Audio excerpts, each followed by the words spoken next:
Hello dear students, I hope you might have watched the previous video where we studied about the introduction to maps and the types of maps. Now the second part of this chapter is the components of map, like what things are there in a map. So let's study the main components in detail.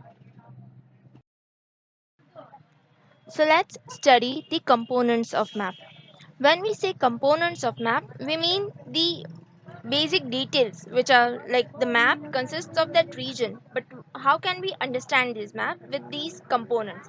So there are three components of map: direction, scale, and conventional signs or symbols, and we'll be studying about each of them in detail. From these words you may be knowing that you are aware about these words, but how these things are used in map we will study now.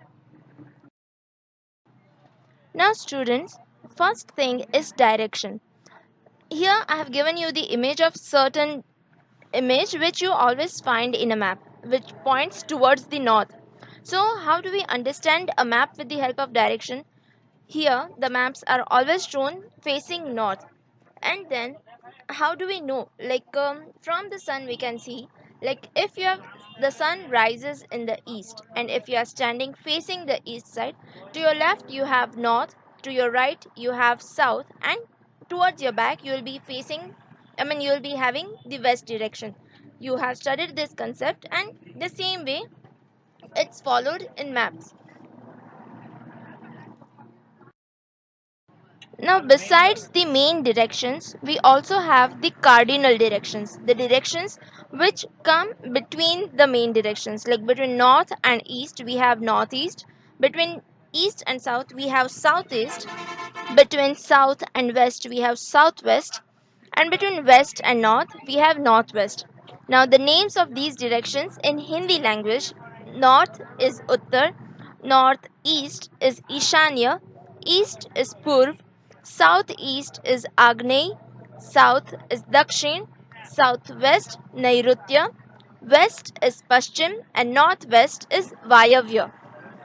These are the cardinal directions. When you want to give direction to someone, when you want to show the path to someone, it becomes easy to compare with directions. Like we can say, if you are standing at a particular point and you want from point A you want to explain point B, so you can give the direction that it is to the north of A, or from point B you can say that point A is to the south of B. This is how we can easily explain in maps with the help of directions. Now the second component is scale. At the bottom of the map, the scale is given, like 1 centimeter is equal to 50 kilometers or 100 kilometers or whatever it can be. So, and under certain maps, you might have observed that it's given not to scale, the distance between two regions. The same ratio has been followed in drawing the map. So here when we say like 1 centimeter is equal to 100 kilometer, it means like the distance, if the distance is 2 centimeter between two regions on map, on real earth it will be 200 kilometers. So that is how the scale is used. And we also studied the concept of scale when we understood the concept about large scale map and small scale map. So this is the thing. Ratio of the distance between any two places on the earth and the distance between those two locations on the map is called scale. Scale is 1 centimeter is equal to 100 kilometer, means 1 centimeter shown in the map is actual 100 kilometers distance on the earth. Distance can be found using the thread and scale. Now, how do we use thread and scale? Now, students, nowadays with GPS and the online maps, we can already find the distance, like how much is left. But when we have a map and we have a scale, the scale is given, and from that thread we can see. In this scale, it's showing 2 kilometers. So the distance will be 200 kilometers. So with the help of that, we can find the distance. And And now the third component is conventional signs, the signs or symbols which we see on the map. Now, students, whenever we see a map, it's not just a drawing, but to represent a real temple, there will be an image of temple.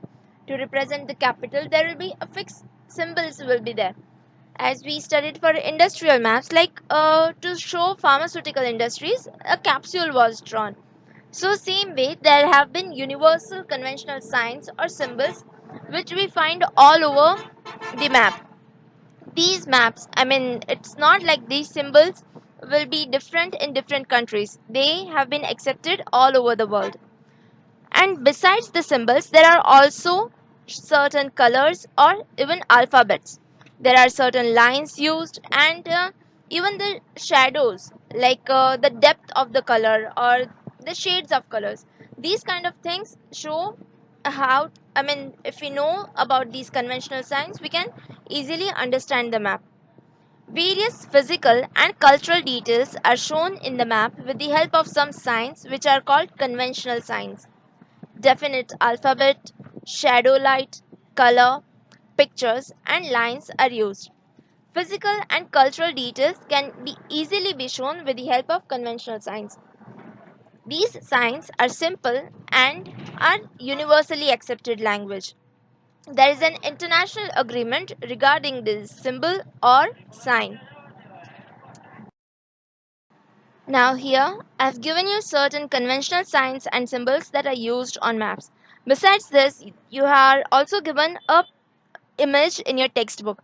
So students, I will want you guys to remember the images which are given in your textbook. I mean, I'll be asking you questions from that. Based on the sign, what that sign represents, it's given.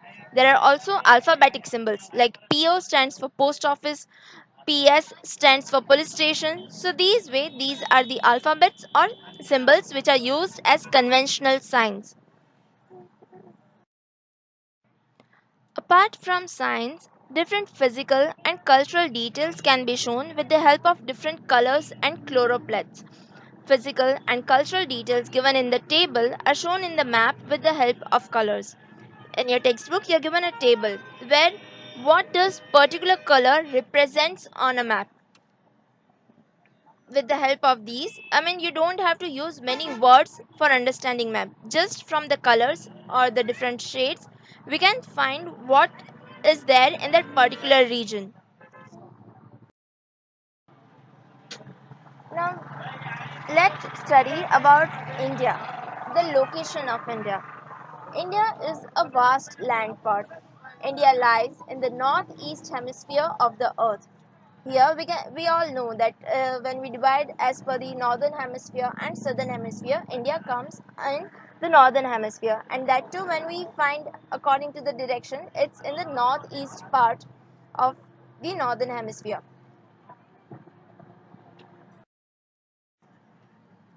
When we think of India from the Asian continent, it lies in the south of the continent of Asia, and here we can see like this white image is the continent of Asia, and in that map we can see that India lies to the south of Asia. Now let's study the basic details about India. Himalayan mountain range is situated in the north of India. Bay of Bengal is situated in the eastern direction, and Arabian Sea is situated in the western direction. The area of mainland of India lies between 8.4 degrees to 37.6 degree north latitude and 68.7 degrees to 97.25 degree east longitude. Tropic of Cancer passes almost through the center of India. At present, India is divided into 28 states, 7 union territories, and 1 national capital region for the sake of easy administration. Now, students, that's an old data, but there are 29 states and the 7 union territories and 1 national capital. So that makes 8 union territories. You can see the union territories like Andaman and Nicobar Islands, Dadar and Nagar Haveli, Daman Diu. These are all union territories. So this is the basic information about India. You can study this map clearly. For your exams, I'll be giving you the map of India and from that map you will have to answer the questions that follow. With this, the explanation of the chapter gets over. You can get more information when you are studying live maps. If you have any doubts, you can comment and let me know. So, till then, read the chapter and prepare well for your exams. That's it. Bye for now. Enjoy your day.